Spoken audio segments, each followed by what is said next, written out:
नमस्कार, स्वागत है आपका अपने YouTube चैनल बी एजुकेटर में। बात करेंगे 12,460, 68,500, 69,000 मीटिंग सार प्री प्राइमरी भर्ती एनटीटी होगा मान। इन्हीं बिंदुओं पर बात करेंगे। वीडियो स्टार्ट करने से पहले अगर आप अभी तक चैनल को सब्सक्राइब नहीं किया है तो चैनल को सब्सक्राइब कर लीजिए, जिससे कि एजुकेशनल डिपार्टमेंट से रिलेटेड अपडेट आप तक पहुंचती रहे। टाइम वेस्ट ना करते हुए हम बिंदुओं पर बात करेंगे। सबसे पहले हम बात करेंगे 12,460 को लेके। जैसा कि सभी को ज्ञात है, अगर नहीं है तो मैं बता रही हूँ, कल की डेट में शिक्षा विभाग के आला अधिकारियों के द्वारा एक मीटिंग रखी गई थी, जिसमें जो प्रमुख बिंदु थे यानी कि 12,460, 68,500, 69,000 कि जितने भी मामले पेंडिंग में पड़े हुए न्यायालय में और जितने भी मामले विवादित हैं उनको लेके मीटिंग रखी गई थी। 12,460 का जो मामला है, सभी को ज्ञात है कि ये मामला हाई कोर्ट में चल रहा है। हाई कोर्ट में प्रीवियस हियरिंग में सरकार की तरफ से जो है माननीय न्यायालय से टाइम मांगा गया था कि नेक्स्ट हियरिंग पर हम अपना एक प्रपोजल रखेंगे।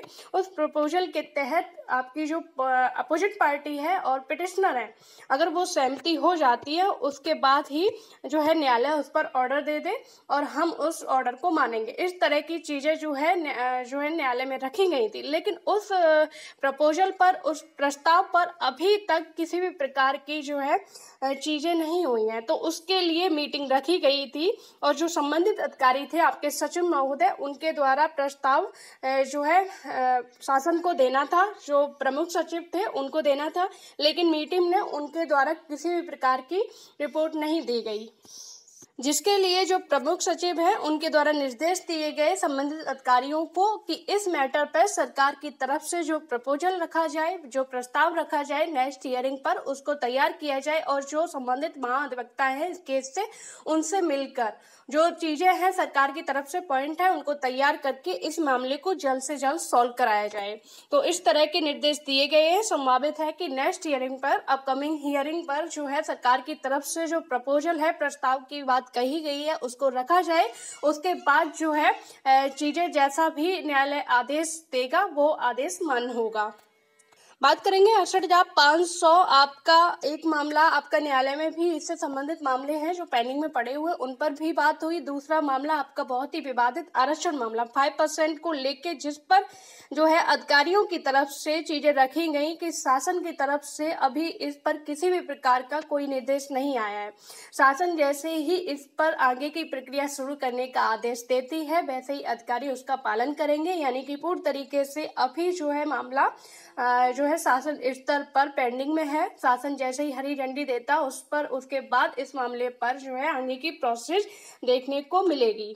साथ ही साथ 69,000 के जो आपके न्यायालय में मामले पेंडिंग में है, यानी कि 6800 आपका उत्तर कुंजी मामला भी है। तो 6800 की जो बात अधिकारियों के द्वारा कही गई है, मामला पेंडिंग में है, तो यही बात कही जा रही है कि मामला न्यायालय में है। जैसा भी न्यायालय निर्देश देगा उसके लिए जो संबंधित अभ्यर्थी हैं, इस भर्ती से संबंधित पीड़ित हैं, उनको थोड़ा वेट करना पड़ेगा। न्यायालय जैसा आदेश देगा और हम जो है अधिकारी संभवतः इस मैटर को जल्द से जल्द सरकार की तरफ से जो चीज़ें हैं उनको न्यायालय में रखेंगे और इस मैटर को भी हम जल्द से जल्द सॉल्व कराने के लिए प्रतिबद्ध हैं, जैसा कि पहले से बोलते आए हैं।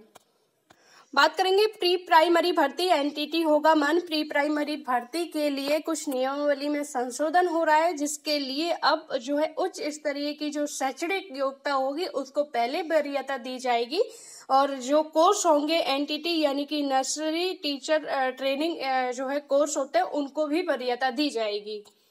अधिक शैक्षणिक योग्यता वाली अब बनेगी सेविका। आंगनबाड़ी सेविका व सहायिका के चयन को लेके नई नियमावली में आवेदिका की शैक्षणिक योग्यता को ही मुख्य रूप से केंद्र में रखा जाएगा। अभी तक यह व्यवस्था थी कि आवेदन करने वाली महिला की शैक्षणिक योग्यता मैट्रिक पास तय थी। अब यह व्यवस्था की जा रही है कि अगर किसी एमए पास या फिर पीएचडी की हुई महिला ने आंगनबाड़ी सेविका के लिए आवेदन कर दिया तो उसके नीचे जितने भी आवेदन मैट्रिक या बीए पास की हुई महिला के होंगे उन सभी पर विचार नहीं होगा और सबसे उच्च शैक्षणिक योग्यता वाली महिला को ही आंगनबाड़ी सेविका और सहायिका के पद पर चयन के मामले में प्राथमिकता मिलेगी। जिस समय आंगनबाड़ी सेविका व सहायिका के चयन के लिए नियमावली तैयार की जा रही थी, उस वक्त यह बात सामने आई कि चयन के लिए ग्राम सभा की अनिवार्यता को समाप्त कर दिया जाए। इसकी वजह से विलंब होता है तथा धांधली की शिकायत भी आती है। इस पर बड़े स्तर पर विमर्श के बाद यह तय हुआ कि ग्राम सभा की व्यवस्था को खत्म नहीं किया जाएगा। यह व्यवस्था पारदर्शिता रहे, इसका प्रावधान किया जाएगा। अगर कोई आपत्ति की जाती है तो उसका निपटारा भी पारदर्शिता तरीके से किया जाएगा। चयन के लिए जो शर्त उसका अनुपालन 100% किया जाएगा। यह प्रामाणिक तरीके से उपलब्ध है। साथ ही साथ इसमें जो टीचर ट्रेनिंग के कोर्स होते हैं, यानी कि नर्सरी टीचर ट्रेनिंग है, उसको भी मान्यता दी जाएगी। उम्मीद है वीडियो में दी गई जानकारी से आप संतुष्ट होंगे। जुड़े रहिए चैनल से। वीडियो को ज़्यादा से ज़्यादा शेयर करें, लाइक करें। धन्यवाद।